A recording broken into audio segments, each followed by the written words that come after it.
Halo pembelajar hebat, selamat datang di video pembelajaran implementasi kurikulum Merdeka. Belajar kreatif, aktif, mandiri, dan setara. Pada tema pembelajaran kali ini adalah Bahasa Indonesia tentang teks hikayat. Sebelum memulai pelajaran, pertama-tama kami ucapkan selamat kepada Anda yang telah menjadi peserta didik di PKBM Tanda Genap. Karena kami yakin bahwa Anda akan menjadi peserta didik yang hebat. Terus semangat dalam belajar, demi meraih cita-cita. Jangan lupa kalian bersyukur kepada Tuhan Yang Maha Esa, karena kalian tetap diberikan nikmat sehat dan keimanan. Sebelum memulai belajar, marilah kita berdoa menurut kepercayaan masing-masing agar pembelajaran ini menjadi ilmu yang bermanfaat bagi kita semua. Amin. Tujuan pembelajaran kita hari ini adalah agar peserta didik dapat menyimak hikayat yang dibacakan oleh orang lain untuk memahami dan menganalisis pesan dalam teks narasi berbentuk hikayat.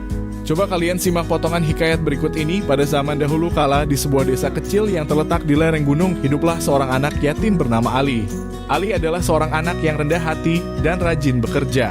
Meskipun ia tidak memiliki orang tua, ia selalu berusaha membantu orang lain. Dari potongan hikayat tersebut, apa yang kalian ketahui tentang hikayat? Apa yang dimaksud dengan nilai dalam hikayat? Apa yang membedakan hikayat dengan cerpen? Pada dasarnya hikayat mempunyai fungsi untuk menghibur sebab ceritanya biasa berakhir bahagia dan dimenangkan oleh tokoh berwatak baik sebagai tokoh utamanya. Hikayat ini umumnya dibaca sebagai hiburan maupun pelipur lara, serta pula untuk menumbuhkan semangat juang seseorang. Sebelum kalian mengetahui mengenai ciri-ciri hikayat, maka tentunya kalian perlu memahami makna hikayat terlebih dulu. Perlu kalian ketahui bahwa kaya hikayat ini berasal dari bahasa Arab yakni haka, yang artinya bercerita atau menceritakan.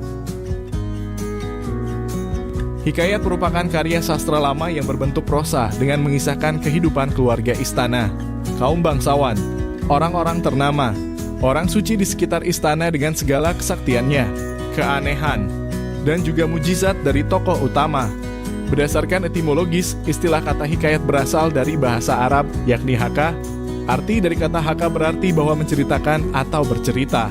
Sedangkan berdasarkan Kamus Besar Bahasa Indonesia atau KBBI, hikayat merupakan karya sastra lama Melayu yang berbentuk prosa.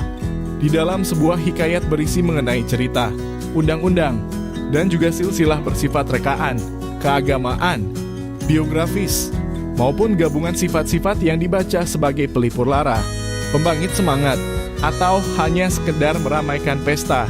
Hikayat dapat dikatakan serupa dengan cerita sejarah yang berbentuk riwayat hidup. Di dalam hikayat ada beberapa hal yang dianggap tidak masuk akal dan penuh dengan keajaiban. Umumnya hikayat berisi cerita mengenai kesaktian, kehidupan raja, cerita antara orang baik dan orang jahat, dan cerita khayalan lainnya. Dalam hikayat pun banyak mengisahkan cerita yang berakhir bahagia dan dimenangkan tokoh utama maupun pahlawan. Wajar saja bila hikayat biasa dibaca sebagai hiburan atau pelipur lara dan bahkan guna membangkitkan semangat juang seseorang. Hikayat adalah bagian dari prosa lama yang mempunyai ciri-ciri diantaranya, yaitu 1. Memakai bahasa Melayu lama. 2. Pralogis, artinya cerita yang terkadang sulit untuk diterima dalam akal pikiran. 3. Istana sentris, artinya pusat cerita berada di lingkungan istana. 4. Anonim, artinya prosa yang tidak jelas siapa pengarangnya. 5. Statis, artinya bersifat tetap dan baku. 6. Memakai kata arkais, artinya kata-kata yang saat ini tidak lazim untuk digunakannya, seperti kata hata, sebermula, dan syahdan. 7. Bersifat tradisional, umumnya ciri-ciri hikayat memang memiliki sifat tradisional atau meneruskan kebiasaan dan budaya yang dianggap baik. 8. Menggunakan bahasa klise, artinya memakai bahasa secara berulang-ulang. 9. Memiliki sifat didaktis. Hal itu supaya bisa mendidik dengan cukup baik secara religi maupun moral. 10.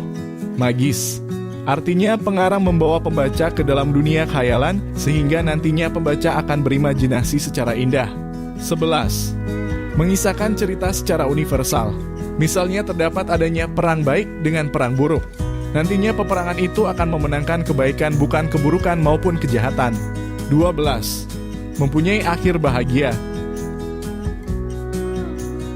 Berikut adalah tujuan penulisan dari teks hikayat diantaranya, yaitu 1. Sebagai sarana untuk menumbuhkan semangat bagi pembaca. 2. sebagai sarana untuk menghibur. 3. Sebagai sarana untuk meramaikan suatu acara maupun suasana. 4. Sebagai sarana untuk menyampaikan nilai-nilai luhur. Sampai di sini mari kita cari tahu sejauh mana kalian mengenal kisah-kisah hikayat. Buatlah 2 atau 3 kelompok di dalam kelas ini. Masing-masing kelompok harus menyajikan 1 buah kisah hikayat singkat yang bisa kalian dapatkan dari sumber apapun, dan membacakannya, lalu menjelaskan nasihat dan inspirasi yang terkandung di dalam hikayat yang kalian bacakan. Terdapat struktur penulisan dari teks hikayat, di antaranya yaitu 1. Abstrak. Abstrak di dalam teks hikayat ini memiliki sifat opsional atau tidak wajib, sehingga boleh ada dan boleh tidak ada di dalam teks hikayat. Abstrak sendiri maksudnya adalah gambaran secara umum mengenai keseluruhan dari isi hikayat.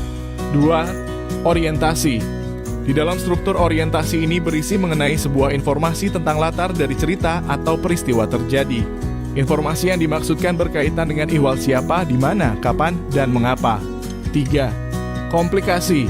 Struktur komplikasi ini berisi mengenai rangkaian sebuah peristiwa yang disusun secara kronologis berdasarkan urutan waktu dengan mencangkup kejadian-kejadian utama yang dialami oleh tokoh. Di dalam bagian komplikasi ini juga berisi tentang konflik yang menjadi daya tarik dari sebuah cerita. 4. Resolusi. Di dalam struktur resolusi berisi tentang pernyataan kesimpulan mengenai sebuah rangkaian peristiwa yang sudah diceritakan pada sebelumnya. Di bagian ini pula terdapat sebuah konflik yang mulai reda dan kerap dikenal sebagai bagian pemecahan masalah. 5. Koda. Koda adalah kata-kata penutup yang mempunyai fungsi sebagai kesimpulan dan penegasan kembali mengenai sebuah pesan penting yang ada di dalam isi hikayat tersebut. Struktur koda ini termasuk dalam bagian yang opsional. Unsur-unsur yang ada di dalam hikayat ini tidak jauh berbeda dengan prosa-prosa lainnya. Hikayat sendiri dibentuk dengan memakai unsur intrinsik dan ekstrinsik. Unsur intrinsik merupakan unsur pembangun cerita dari dalam, sementara unsur ekstrinsik merupakan unsur pembangun dari luar. Berikut adalah unsur-unsur intrinsik dalam sebuah hikayat, diantaranya yaitu 1. Tema, yaitu sebuah gagasan yang mendasari suatu cerita. 2. Alur, yaitu suatu jalinan peristiwa dalam sebuah cerita. 3. Latar, berisi mengenai latar tempat, waktu, dan suasana yang tergambar dalam sebuah cerita. 4. Tokoh, yaitu seorang pemeran cerita. 5. Amanat, yaitu pesan yang hendak disampaikan oleh pengarang lewat sebuah cerita. 6.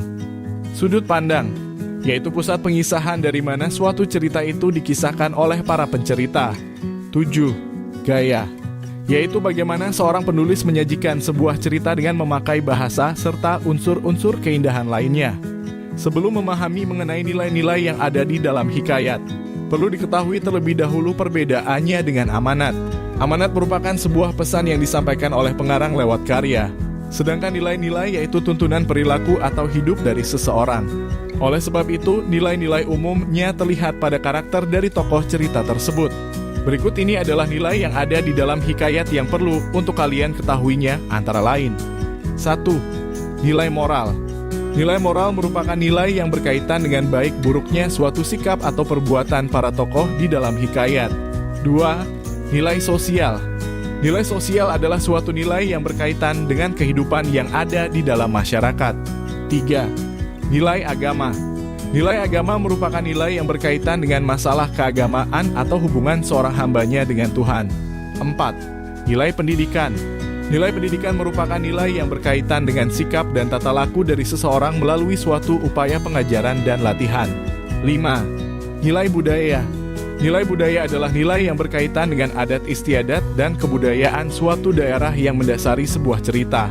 Jenis-jenis hikayat dikategorikan ke dalam 2 jenis, yakni jenis hikayat menurut isinya dan jenis hikayat menurut asalnya.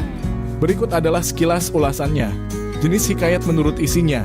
Jenis hikayat menurut isinya ini dibedakan menjadi 6 jenis, antara lain cerita rakyat, cerita Jawa, cerita Islam, epos India, biografi dan sejarah, cerita berbingkai. Jenis hikayat menurut asalnya. Jenis hikayat menurut asalnya dibedakan menjadi 4 bagian, yakni 1. Melayu asli.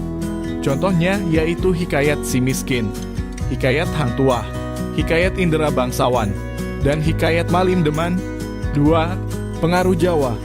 Contohnya yaitu Hikayat Woneng Pati, Hikayat Panji Semirang, dan Hikayat Indarajaya dari cerita Angling Dharma. 3. Pengaruh Hindu atau India.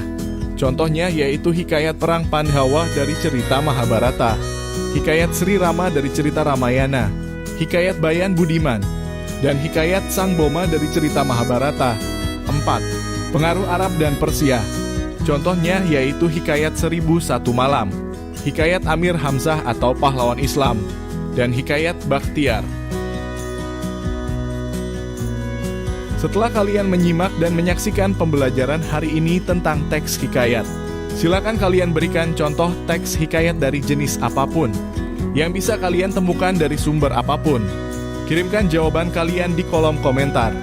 Itulah pembelajaran kita hari ini tentang teks hikayat berdasarkan tujuan, struktur, ciri-ciri, dan jenisnya.